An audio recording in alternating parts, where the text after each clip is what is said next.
Evangelho do Senhor, conforme escreveu Marcos, capítulo 1, versos de 1 a 8. Marcos 1, de 1 a 8.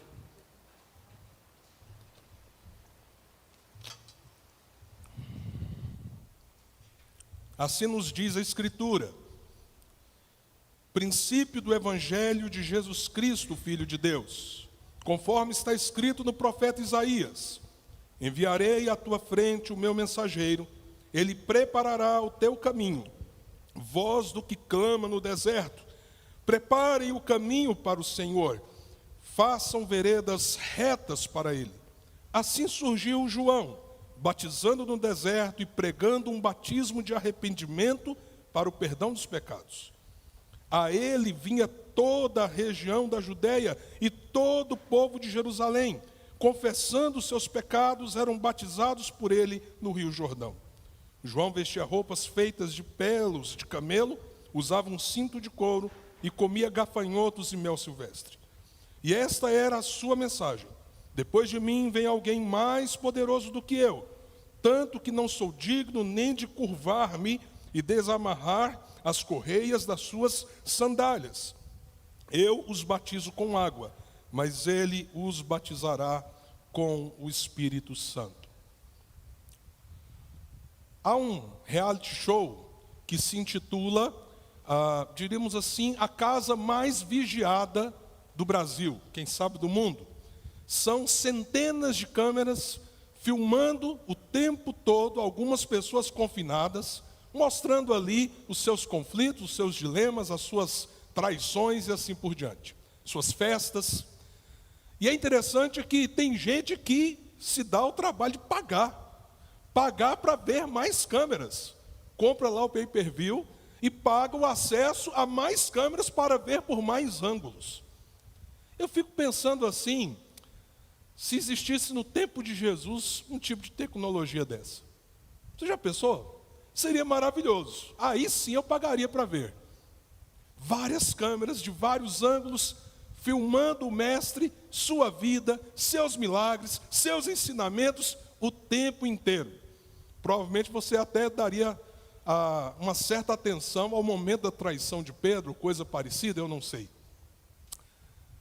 Apesar de nós não termos câmeras que tenham filmado o que Jesus fez, nós temos 4 olhares, 4 pontos de vista que nos ajudam a enxergar o que Jesus fez, o que ele ensinou, por que ele morreu, como ele ressuscitou, de tal modo com que nós possamos ter uma visão de várias dimensões de quem Jesus é e o que ele fez. São os evangelhos: Mateus, Marcos, Lucas e João. Apesar dos 3 primeiros serem muito parecidos, inclusive por isso eles são chamados de evangelhos sinóticos, pela semelhança que eles também têm suas nuances específicas, as suas ênfases específicas. Por exemplo, Mateus nos dá a genealogia de Jesus a partir de José, como também ele nos fala detalhes a respeito do nascimento de Jesus, que não tem no Evangelho de João, nem no Evangelho de Marcos. Lucas nos dá outros detalhes ainda sobre o nascimento e a infância de Jesus, diferente dos evangelhos, mesmo sendo um evangelho sinótico. E o Evangelho de João? Ele é único nas suas características. Ele não tem as similaridades que os 3 primeiros evangelhos têm, mas ele aborda a pessoa de Cristo a partir de uma ótica, de um panorama, de um olhar que nos remete à eternidade. No princípio, ele estava lá com Deus. Ele era Deus. Todas as coisas foram feitas por intermédio dele, diz João. Esse é o ponto de partida de João. E se nós temos alguns textos que nós chamamos de correlatos, você deve dar uma atenção especial a essas passagens. O que são textos correlatos? São aqueles textos que os 4 evangelhos dão atenção. Relatos que estão em Mateus, Marcos, Lucas e João. Veja, são 4 evangelhos com as suas características peculiares. Mas há passagens bíblicas que elas repetem a narrativa nos 4 evangelhos, e aí o que nós temos? Uma visão bem ampla daquele ponto específico que os 4 evangelhos trazem concomitantemente. É o caso desta passagem. O aparecimento de João, o seu ministério, o papel que ele teve na história, está presente na narrativa dos 4 evangelhos. 4 olhares, 4 perspectivas sobre o mesmo acontecimento histórico. Surgiu um homem chamado João, e ele não era uma pessoa qualquer. Por isso, Mateus faz questão de dar clareza ao fato de que ele é o cumprimento das profecias do Velho Testamento. Era necessário que surgisse um homem que preparasse o caminho do Senhor. Lucas busca nos dar uma perspectiva mais cronológica de como ele surge, de como ele exerce o seu ministério, mas também como ele é perseguido por Herodes, e ele vem a ser assassinado por aquele terrível rei por causa da sua perseguição. Marcos começa a partir de João. Veja o que nós lemos: princípio do Evangelho de Jesus Cristo, o Filho de Deus, conforme está escrito no profeta Isaías. Então Marcos já introduz o Evangelho a partir de onde? De que ponto? Do surgimento de João Batista. Do surgimento de João Batista. E o relato mais longo das palavras de João se encontra no Evangelho do apóstolo João. Se você ler o capítulo 1, em especial do Evangelho de João, você saberá com toda clareza o que João pregava, qual era a sua mensagem, o que ele enfatizava. E aí a gente pode, com esse panorama a partir dos 4 evangelhos, entender a importância desse personagem na história. Como diz o texto, João cumpre a profecia de Isaías.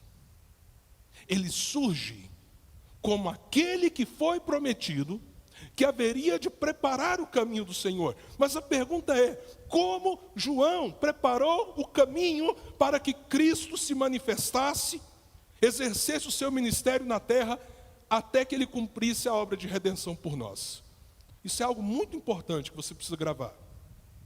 João tem uma mensagem que é o centro e o ponto de partida do Evangelho em qualquer circunstância. A mensagem do Evangelho não é: Jesus te ama, no final vai ficar tudo bem. Não. A mensagem do Evangelho começa: arrependam-se. Arrependam-se. Porque o reino de Deus está se aproximando. Essa era a mensagem central de João. E qual era a mensagem central de Jesus? Arrependam-se, o reino chegou até vocês. O Evangelho é um chamamento, no primeiro passo, ao arrependimento, ao quebrantamento, à renúncia do nosso próprio mal, da nossa maldade. O Evangelho nos chama a termos a coragem de olharmos para nós mesmos e reconhecermos quanto somos maus e como precisamos da graça perdoadora, salvadora. É assim que o Evangelho se introduz. E quando João surge e começa a chamar as pessoas ao arrependimento, e ele leva as pessoas para serem batizadas, há um mover de Deus preparando o caminho do Senhor, porque agora as pessoas estão se quebrantando e elas estão dizendo: eu sou pecador, eu sou pecador, eu sou pecador, Senhor, me perdoa. Para que haja um ambiente frutífero para o Evangelho, para a manifestação do reino de Deus na sua vida, tudo começa por arrependimento. Esse é o ponto de partida. Porque sem um coração arrependido e quebrantado, ninguém está pronto para se aproximar diante do Filho de Deus. Esse foi o ministério de João. Esse foi o ministério de João. E quando nós olhamos então, vemos esse mover de João preparando o caminho para o Mestre. E se você ler os demais evangelhos, você irá ver, como também está aqui no Evangelho de Marcos, que Deus dá a João o privilégio de batizar Jesus. Eu não sei se você consegue imaginar que situação João estava. Quando Jesus se apresenta diante dele às margens do Rio Jordão, porque ele está pregando: arrependam-se, arrependam-se, arrependam-se, vem um depois de mim, eu não sou digno de desatar as sandálias dele. Aquele que vem depois de mim é muito maior do que eu. Você lembra que Isabel, mãe de João Batista, engravidou primeiro do que Maria? Você sabia disso? João Batista devia ser uns 2, 3 meses mais velho do que Jesus. Mas detalhe, João pregava: ele é maior do que mim, ele é muito maior do que eu, porque ele existia muito antes de eu existir. Mas como assim? Porque diferente de João, de mim e de você, Jesus não foi gerado quando ele foi concebido no ventre de Maria. Jesus existe desde toda a eternidade. Nós não acabamos de cantar? Alfa e ômega, início e fim. Esse é o Senhor Jesus. Mas agora ele havia se encarnado, havia se tornado um homem comum, mas ao mesmo tempo sem deixar de ser Deus. E ele se apresenta diante de João para ser batizado. Qual que era mesmo a mensagem de João? Arrependam-se. O batismo de João era para arrependimento, perdão de pecados. Agora está o Filho de Deus, o único justo, o único que nunca pecou, o único santo, ali para ser batizado por João. Então eu não estranho João dizer assim: Senhor, não, eu não vou batizar o Senhor, é o Senhor que tem que me batizar. E aí Jesus diz assim para João: João, faça isso, para que se cumpra as Escrituras. E alguém aqui lembra o que aconteceu quando João Batista batizou Jesus no Rio Jordão? Como bom presbiteriano, eu imagino ele pegando a água do rio assim. Você está imaginando mergulhando, né? Eu não. Como bom presbiteriano, João pega aquela água assim, derrama na cabeça de Jesus. E aí o que acontece? O Espírito Santo, de modo visível, como uma pomba, desce sobre o Senhor Jesus. E uma voz do alto diz: este é o meu filho amado, em quem eu tenho todo prazer. A Trindade se manifesta ali, no momento do batismo. Que coisa tremenda! E a partir do batismo, Jesus vai para ser tentado, e depois da tentação, começa o ministério de Jesus. Entenda, o aparecimento de João, o batismo de Jesus e a tentação no deserto são eventos que marcam o início do ministério do Mestre. São selos que marcam o início do ministério de Jesus. Assim, João é um personagem único. Ninguém aqui pode dizer assim: meu ministério, meu chamado é como o de João Batista. Não. O ministério dele é muito, muito específico. Inclusive a Bíblia diz que ele é o último dos profetas. Ele é a ponte entre o Velho Testamento e o Novo Testamento. E Jesus diz sobre João, quando Jesus testemunha sobre ele, dos nascidos de mulher, ninguém é maior do que João. E João diz sobre Jesus: mas eu não sou digno de desatar as sandálias dele. Porém, ao falar de João, Jesus diz aos seus discípulos: mas vocês, apesar de João ser, entre os nascidos de mulher, o maior homem, vocês são maior do que ele, porque vocês têm um privilégio que ele não terá. Nós sabemos que logo depois João foi decapitado. E qual era o privilégio que os discípulos teriam? E isso faria deles homens privilegiados de andarem com Jesus, de contemplarem a sua morte, ver a sua dor, mas estar com ele na sua ressurreição. Isso João não teve, como todas as testemunhas do Velho Testamento não tiveram. Mas o que nós podemos, ao olhar a partir dos 4 evangelhos, o que nós podemos extrair para nós? O que você pode tirar de lição para você? O que é aplicável a nós, mesmo João Batista, tendo esse lugar tão único e esse ministério tão único na história? Há algumas coisas que nós temos em comum com João. A primeira coisa é que nós, como João, somos muito pequenos. Somos muito pequenos. Perto do Mestre, somos como o pó. E se nós queremos aprender algo com João, nós precisamos aprender com ele, a termos a coragem de reconhecer nossa profunda pequenez. Isso é o que você é o que eu sou. Por isso toda altivez, todo orgulho, toda soberba é contraditório com o próprio Evangelho. Se o Evangelho começa chamando ao arrependimento, o orgulho é o contraponto a uma relação com Deus.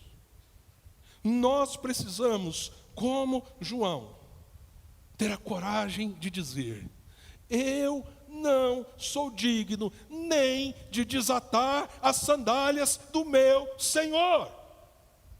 Não sou.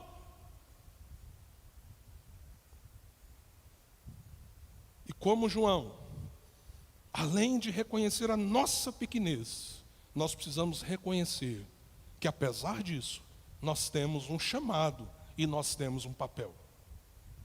João sabia quem ele era. Ele tinha consciência do seu chamado. E ele não negocia a sua identidade durante a sua trajetória de vida. Nós temos que aprender com João. Nós temos que ter convicção de quem somos. Se você está em Cristo, quem você é? Se você está em Cristo, qual é o seu chamado? Por que Deus te tirou do império das trevas e transportou você para o reino do Filho e do seu amor?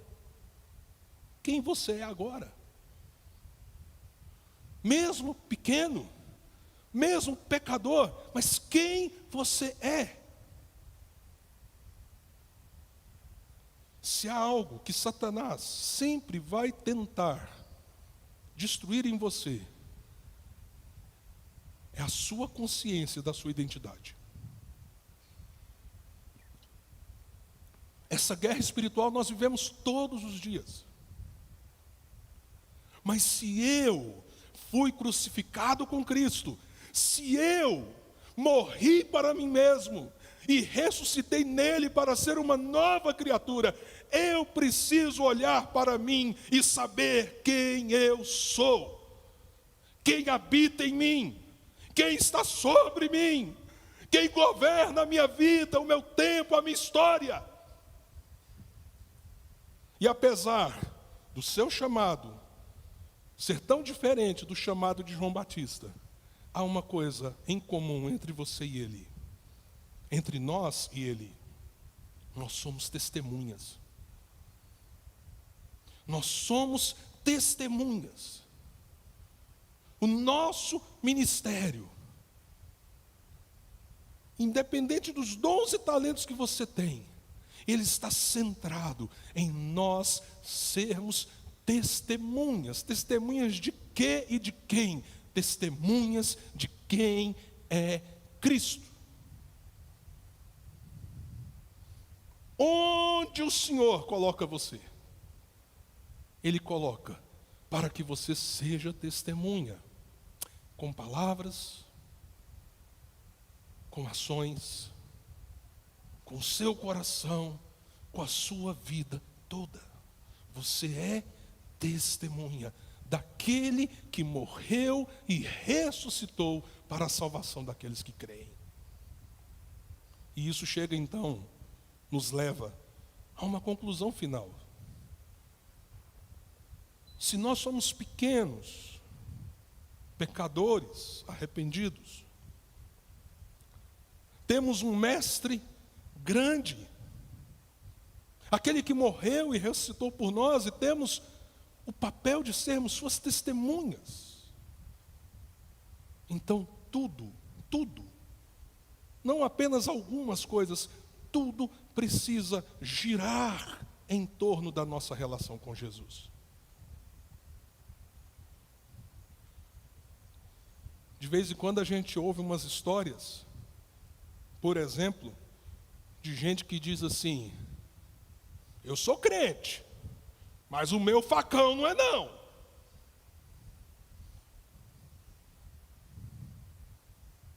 Não é verdade? Lá no Ceará conta a história de um senhor muito violento que se converteu. E ele trabalhava num frigorífico.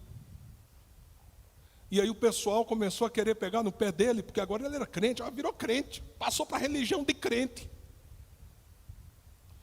E aí um dia, um cara mais atrevido chegou nele e falou assim: tu agora é crente, e se eu te der uma mão na fuça, você vai virar para eu bater de novo? O que você vai fazer?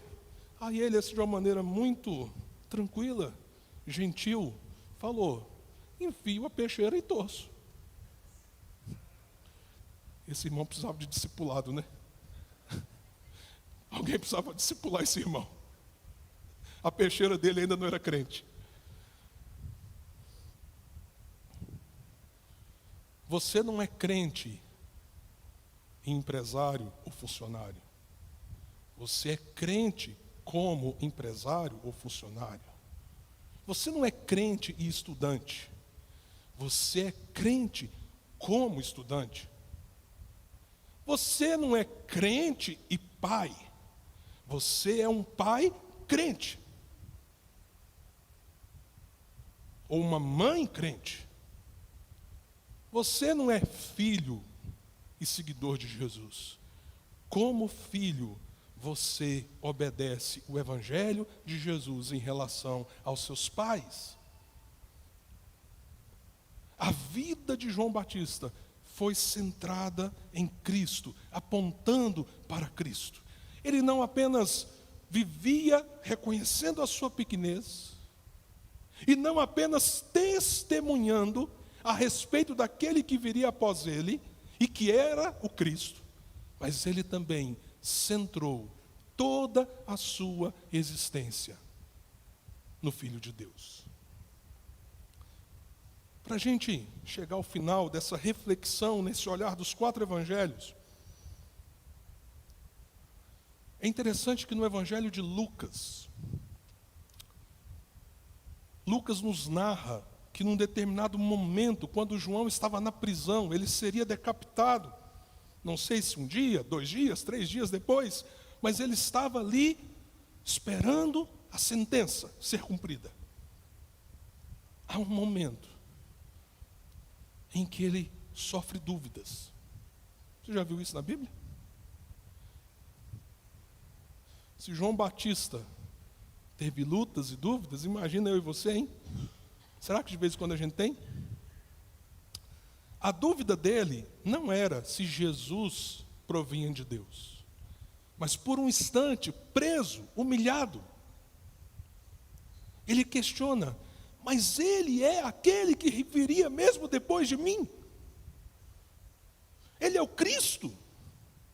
Ou eu devo esperar outro que virá? Eu preparei o caminho para o Senhor, mas é Ele, Jesus de Nazaré, meu primo. E ele chega nos seus discípulos, os seus discípulos de algum modo conseguem falar com ele, e ele diz assim: vão até Jesus e perguntem a ele: mestre, és tu o Cristo, ou nós devemos esperar outro?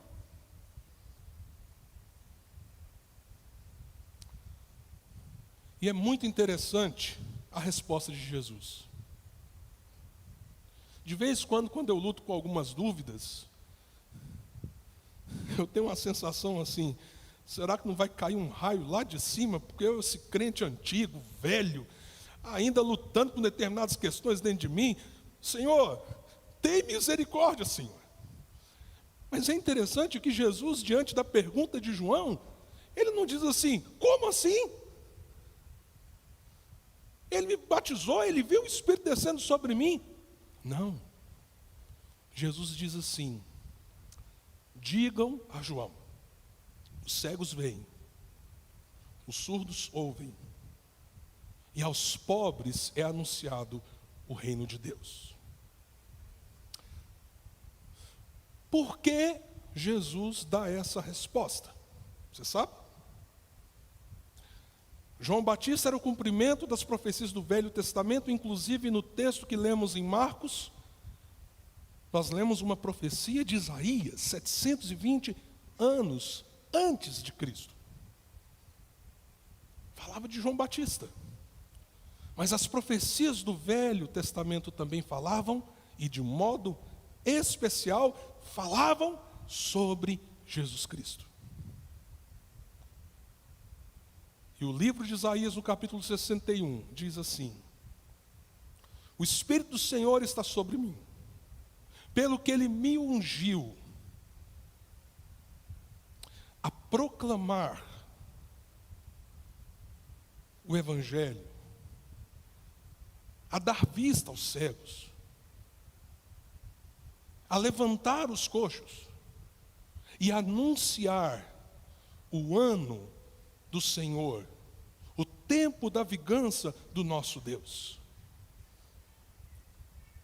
Quando Jesus responde João, Jesus está dizendo: eu não sou apenas o ungido que você viu o Espírito descer sobre ele.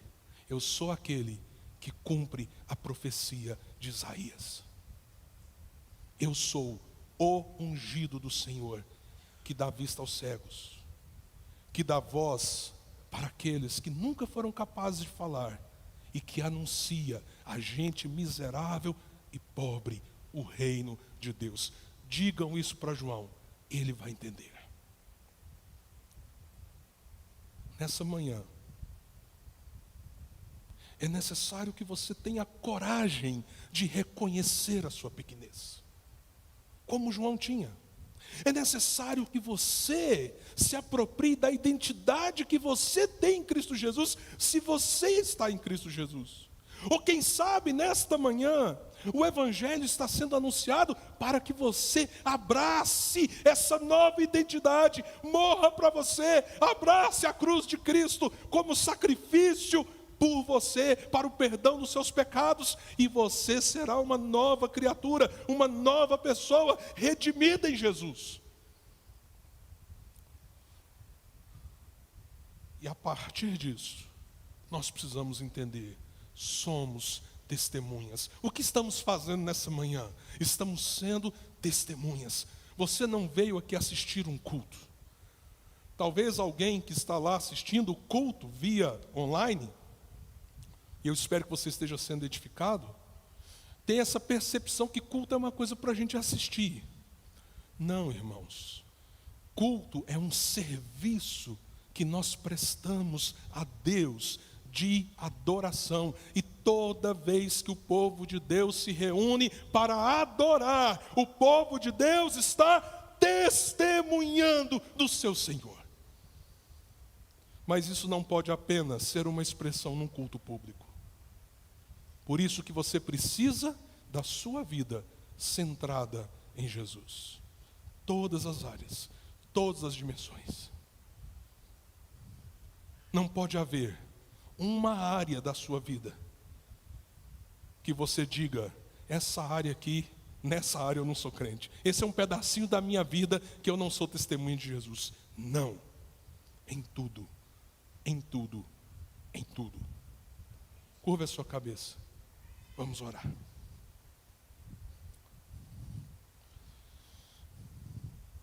Senhor, nós te louvamos pela tua palavra, porque através dela nós podemos olhar para o teu Filho, nós podemos conhecer o teu Filho, e através dos evangelhos, ó Deus, nós podemos visualizar aquilo que Jesus fez e realizou por nós. Nessa manhã, sabendo, ó Deus, que nenhum de nós tem o chamado específico de João Batista, porque esse chamado foi único, mas tendo a convicção de que, como ele, nós devemos nos humilhar, nós devemos, Senhor, de fato reconhecer quem somos, nós devemos, ó Deus, ser testemunhas do Senhor, nós devemos estar centrados em Cristo Jesus. Nós pedimos, ó Deus, traga o nosso coração para junto de Ti. Gera essa disposição profunda em nós, através do poder do Teu Santo Espírito, para que nós estejamos curvados diante do Mestre. Faça isso, Senhor, para a glória do Teu santo nome, pois nós clamamos em nome de Jesus, o nosso Senhor. Amém.